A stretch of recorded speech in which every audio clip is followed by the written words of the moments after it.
If you've been wondering on how to make a fast, easy, and healthy recipe of lentil soup, then today I'm going to show you exactly how I make it. My name is James. Normally I show you travel videos around Barcelona and Europe, but due to the current circumstances, I've had to fall back under my profession, which is as a chef. I have over 10 years in the kitchen and experience in French, English, Spanish, and international cuisine. Before we get going today, be sure to like the video down below and to subscribe to my channel to help it grow.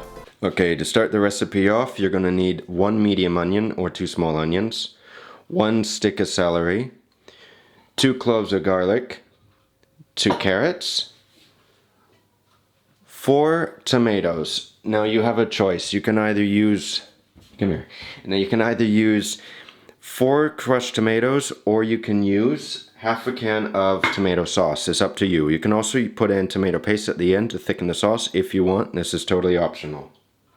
You're going to need 400 grams of lentils. Now the lentils you can either buy dried, but I suggest soaking them overnight as to make it easier for you to cook because they'll cook faster. But if you get the canned lentils, you have to rinse them. Otherwise you're going to have a residue in your soup that's not very pleasant. Then you're going to add either chicken stock or you're going to add vegetable stock. It's totally up to you if you want to make this vegan. Then you're going to add bay leaves, 2 bay leaves if you have the whole leaves, or you're going to use a 1/4 teaspoon if you have them in powder or if they're chopped. And then you're also going to use cumin, about half a teaspoon of cumin. So since we're making a lentil soup, we're not going to be blending this. I'm going to cut all the mirepoix, which are the onions, carrots, and celery, into brunoise, which is going to be more or less the same size as the lentils. It's a nicer consistency when you finish the soup, and it's also easier to eat. You're also going to need for your mise en place your trusty old chef's knife, a peeler to peel the carrots, and of course a pot of some sort. I would suggest a deeper pot, not a shallow pot, because you're going to be making a soup, so it's about the quantity. If you want to make double the recipe, I would suggest obviously using a bigger pot. Okay, so what I have here is basically I have a little trash bin. I have a little plate because you're going to be cutting quite a few things, so you can put all the onions on the plate. To cut brunoise, you're going to cut the top. You're then going to cut the onion in half. You're going to leave the bottom because you want it to hold together. Then you're going to peel it as such.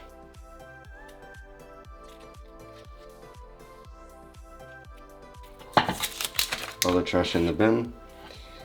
Alright, now you're going to cut small slices with 3 fingers, your thumb behind it. The knife just like this, and you're going to slice slowly. And then when you get better, you can start getting faster.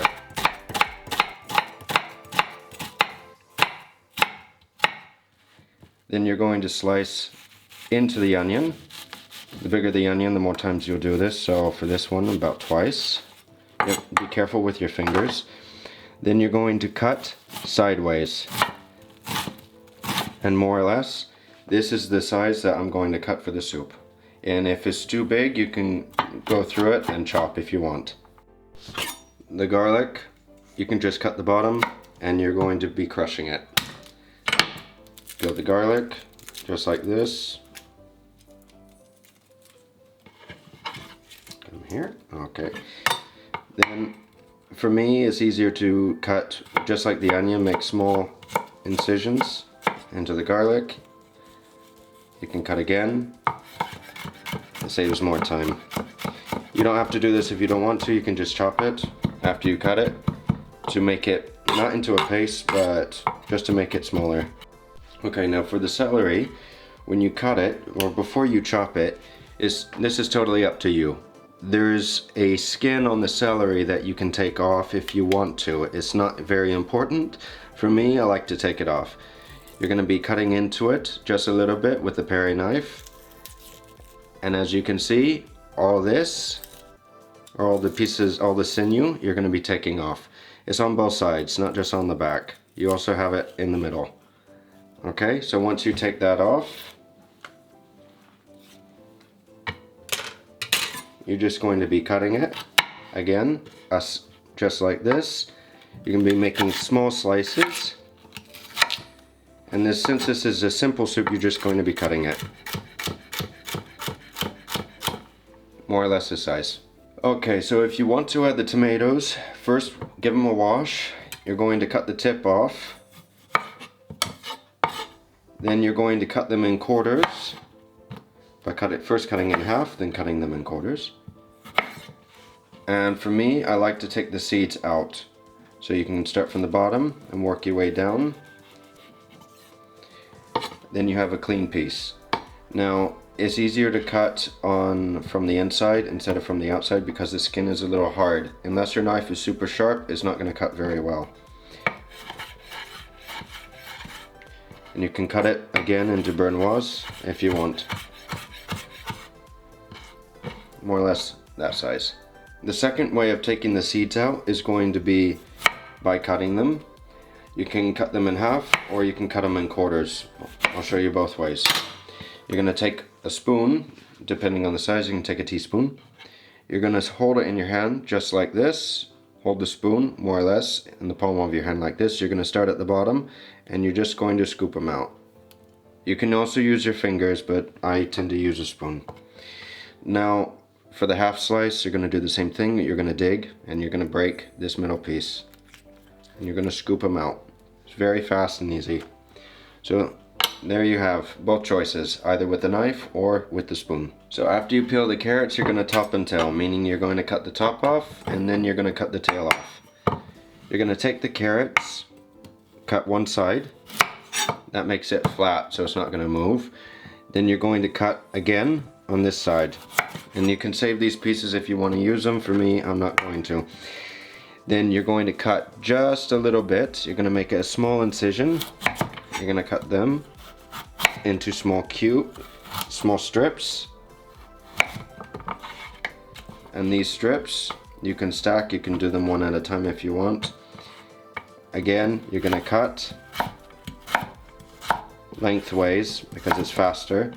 And then you can turn and then cut again. And there you have small squares or brunoise carrots. So like I said earlier, if you're using canned lentils, now would be a good time to give them a wash and rinse off that residue because it leaves a texture and flavor to the soup which I don't like very much. You're going to add oil to the pan, you're going to get it nice and hot, you're going to saute the onions for a couple minutes, then you're going to add the carrots, saute for a few more minutes, you're going to then add the celery, the garlic, saute. Then you're going to add the tomatoes at this point if you wanted to add the real tomatoes. You're going to add all the herbs and spices that you want to add at this point. You're going to add the lentils. Then you're going to add either the chicken stock or vegetable stock. You're going to bring it up to a boil. And at this point, after it comes to a boil, you're going to taste. So while you're sauteing, if it gets a little too hot, be sure to reduce the heat and add a little bit of water to cool it down. Otherwise you're going to burn it. And the reason why we're sauteing everything now is to decrease the cooking time, because if you saute all the mirepoix and cook it now, it's going to cook a lot faster when you add the lentils and you add the stock. So while you're cooking it, be sure to taste it if it needs a little more salt, and if you want to add any more herbs. I added a little bit of thyme. If you have fresh thyme, it's even better, but if you're using dried, I would suggest using almost double the amount because it doesn't have as much flavor. But anyway, be sure to like the video down below and to subscribe and to stay tuned for more videos.